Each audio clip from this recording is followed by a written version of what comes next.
In part 2 of our Women Moving Alone series, we're diving into finding community abroad, taking public transportation, advice for single women moving here, and more.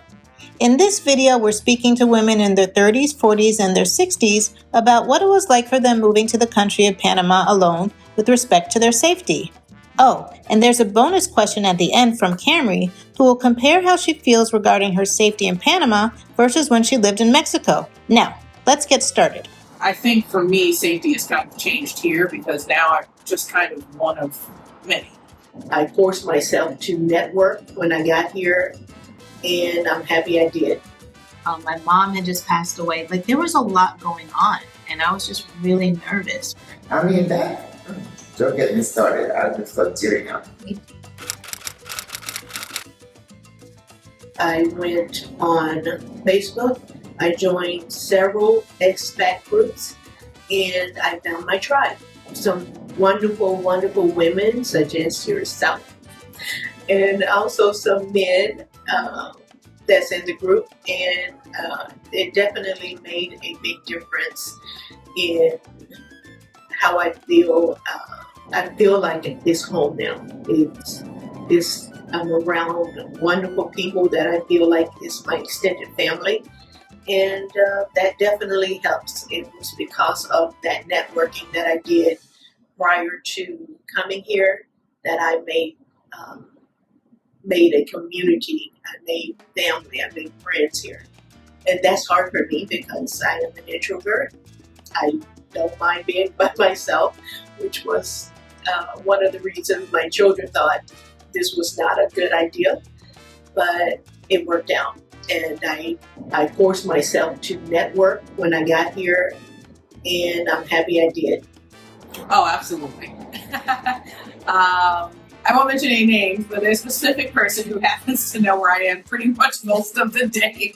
But yes, my connective core group of people, we are very good about checking in with each other, even if it isn't something that really is a safety issue, just for sheer knowledge of, our small little circle of people. So we tend to tell each other if we're leaving a building or going somewhere. We may not necessarily disclose every single time and all the time, but for the most part, we generally know where the other people are, and that does make me feel a bit safer, especially if I'm in a situation where I may need help. I feel much safer knowing that there are people I can contact, or if something were to happen to me, that they could get in contact with people who needed to know. Safer. I'm kind of a loner. I move alone a bit. I don't know that I have community support in terms of safety. In fact, I'm the one kind of giving advice to a lot of people, especially with my group. But I think it's just being aware. But the community is there if you need it. So when it happened to me, I just sent it out to the different groups. It's like, just be aware. So sharing that information, I think, is very important for other sisters.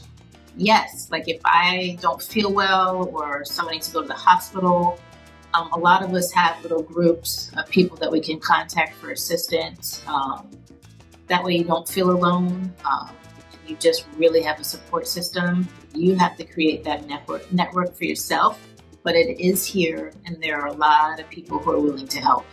You don't have to do this alone. Like I said before, I went on Facebook. I joined several expat groups, and I found my tribe. Most of it was through Facebook interaction, so I started a little bit of research on Facebook before I got here. Again, very minimal. I moved within 3 months of the decision of making it. But I connected to a few Facebook groups and then visited some events, and I was able to meet some few people. And you meet tons of people, but you kind of just find your tribe. I did. So 2 years later, here I am. Still putting up, but they are. Well, finding the community, as you know, is very important. Before you get here, you need to reach out. And I talk about that in my videos, that you don't want to just land yourself here in Panama with nobody to call if something happens. That would be unwise. So I created a little bit of community before I got here. And once I got here, I became intentional about going to certain gatherings. I go and meet people and I network. You create community that way.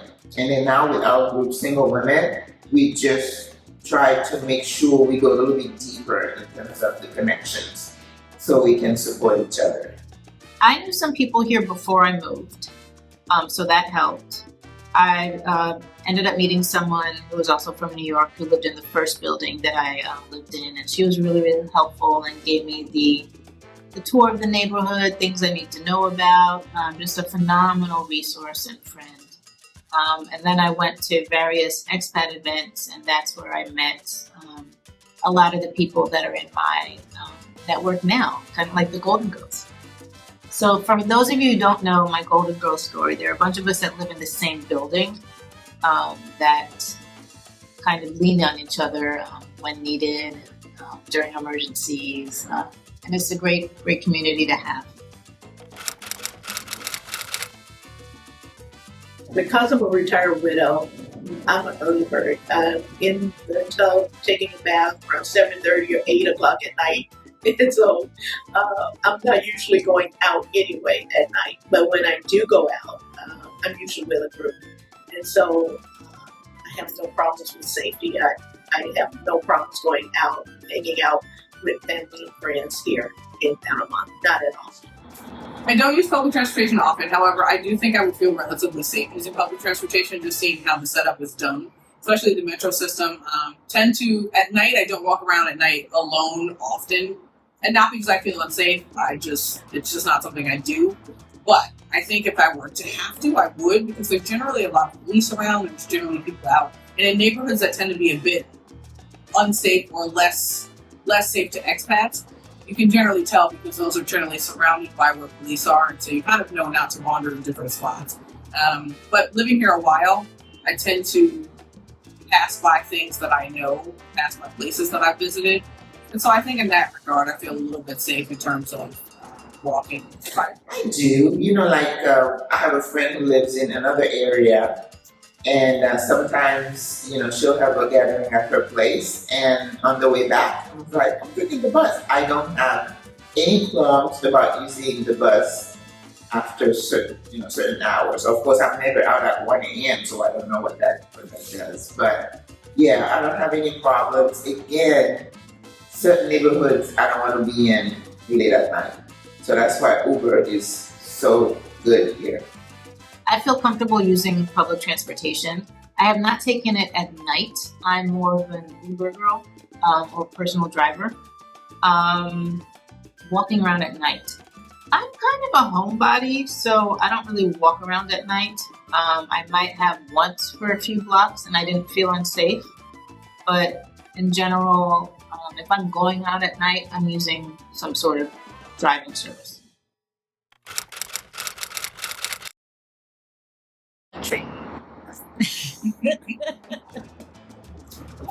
I grew up in New York, so I don't have a sense of overt fear of being harmed. However, moving to the South and having to live during COVID, which was a bit of a tumultuous time for us, has grown significantly my fear of living in the United States.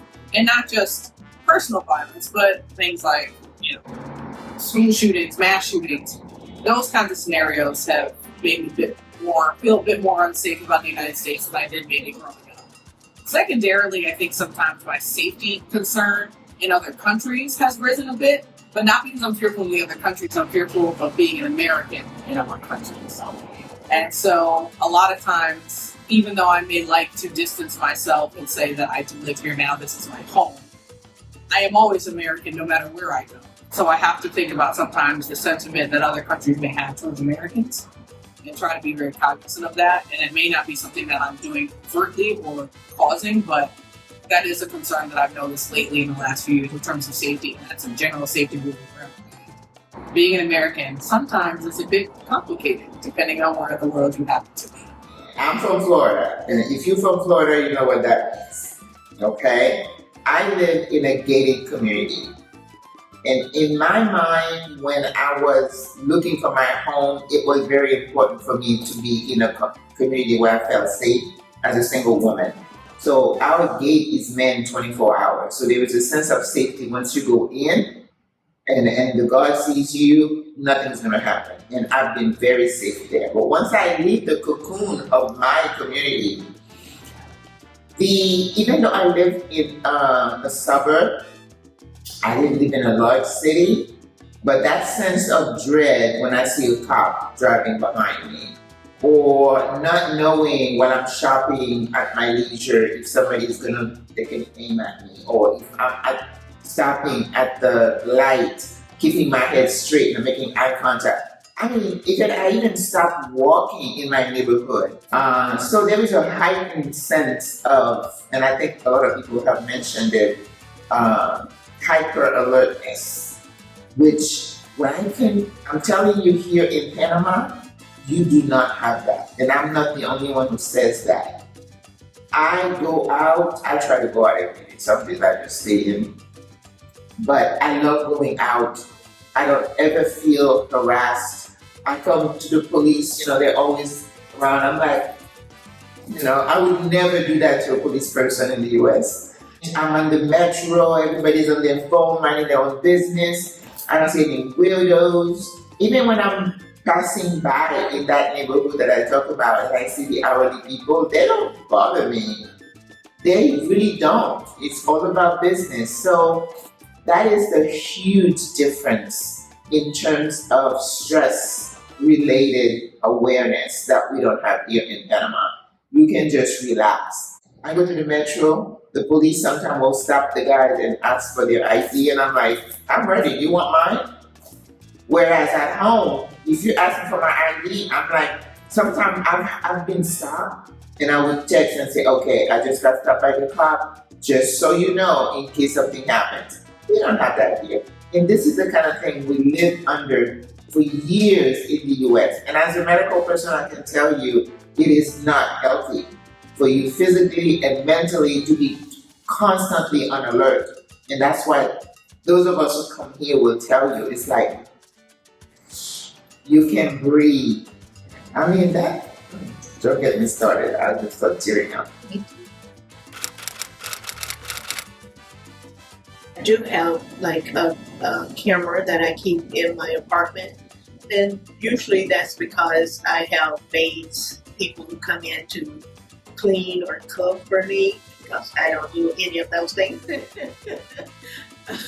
And so I do keep a camera in my apartment just for that kind of security, but it's not necessary. They have been wonderful. I have had no issues with anything missing in my apartment from that. And so no, I don't need really the security that we needed or I needed in the United States.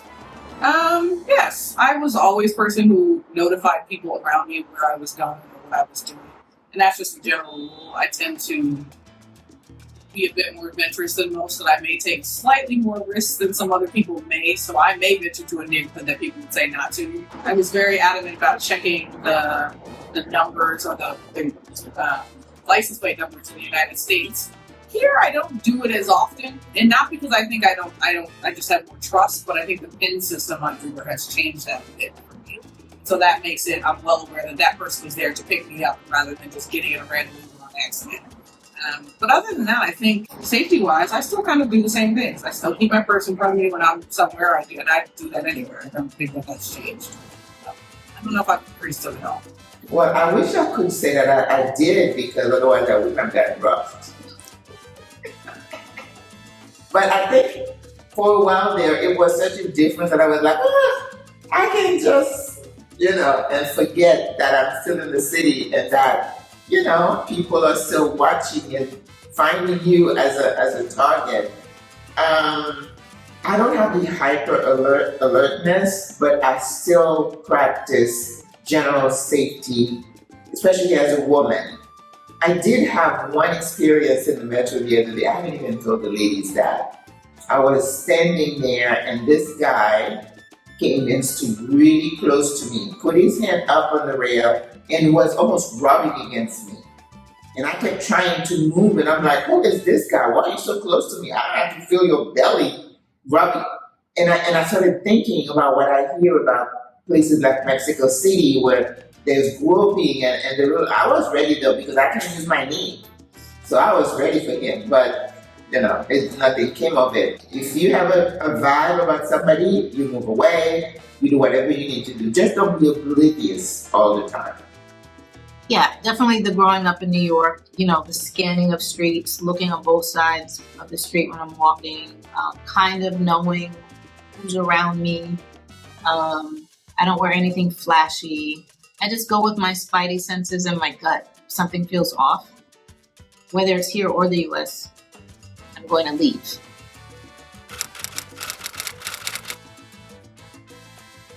Do your research, join some expat groups, get on some Zoom calls, listen to what other people are saying, how they feel about the area, and then make that move.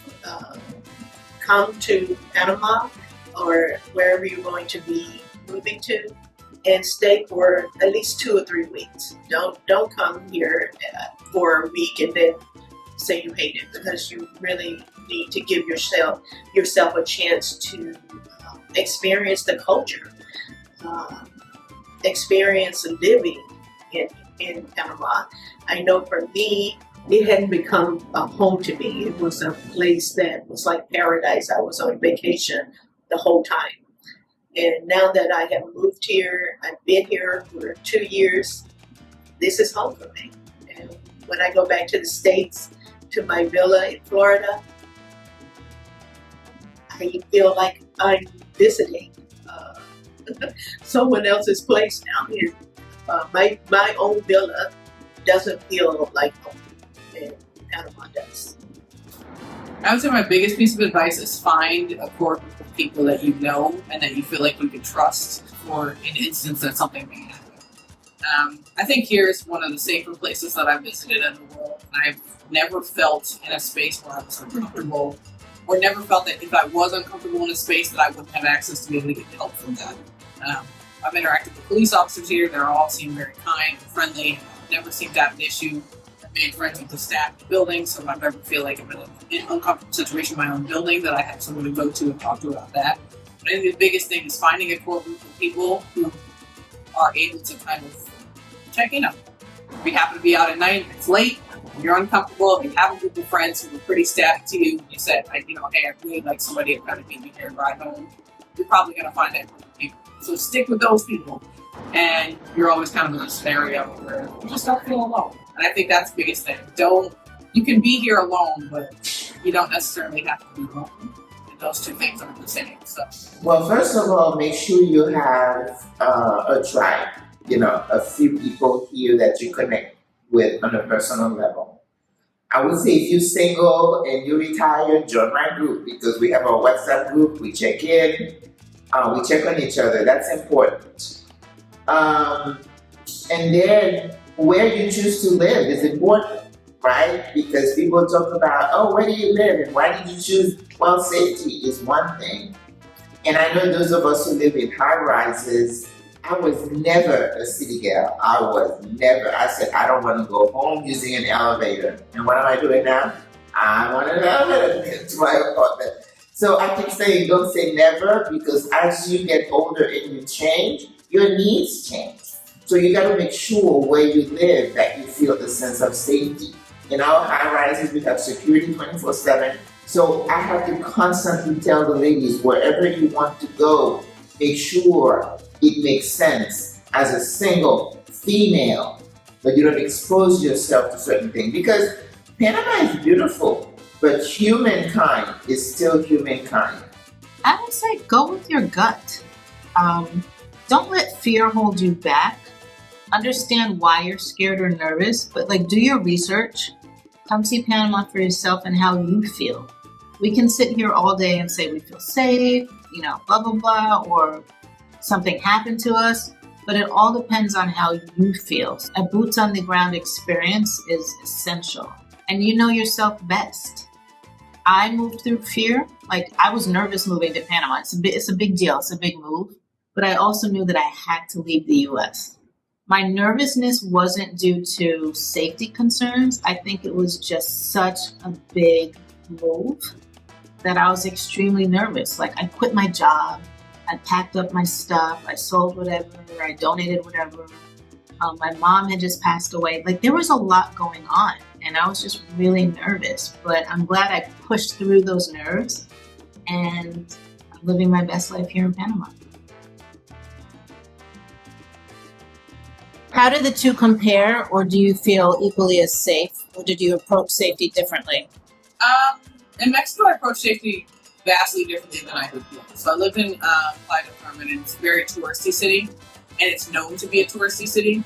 And unlike in Panama, Mexico still struggles a bit with the cartel issue, and that hasn't gone away. While it's not something that you see every day, especially as a person who lives in a tourist city, it's there and it exists.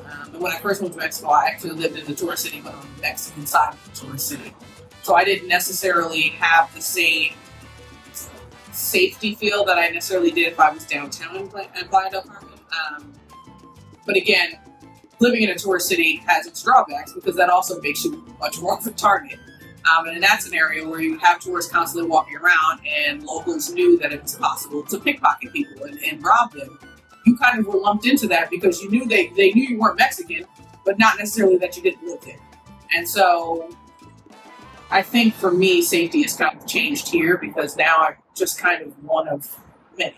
I don't feel isolated. There you do. You know, it's not that there aren't Black Mexicans. That's true. It exists. But most people know that I'm not Mexican. And so once I moved to the side of the city where there was more tourists and more expats, the safety did change a bit. It became a bit more. I became a bit more cautious about where I went at night, who I went with, how far I walked, how much I might have had to drink. Those things changed a bit for me because I was spending more time walking. It wasn't Uber. It was not those things. You can get around, but we were mostly taking taxis, and Uber was there, but it was scattered. And so I walked a lot more home, and so I was much more cautious about safety then than I am.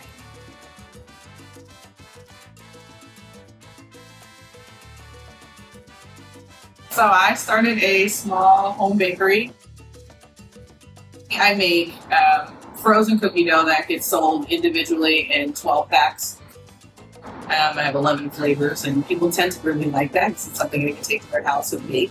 But I've started to branch into rum cakes and large coconut cakes, brownies, other kinds of desserts. And last week was my first official large event. It's catered to dessert table for everybody. But I just felt like our needs as single, older women, people worry about healthcare. They worry about what happens to me if I get sick. Is there somebody I can call if something happens to me? So I saw the need for that. In single women as a group, we're trying to make really deeper connections. Like I said, the sisterhood. My video is all about changing the mindset, doing a self-assessment. Can you make it by yourself in a different country? And when you get here, we're here. You're not by yourself. This is what single women retiring abroad is. It's like creating a microcosm within the community where people can age in place and feel supported. If you watched my video on healthcare in Panama, you should remember that I referenced Nicole's YouTube channel, The Ladies' Place. It's a safe place to discuss all things about aging gracefully.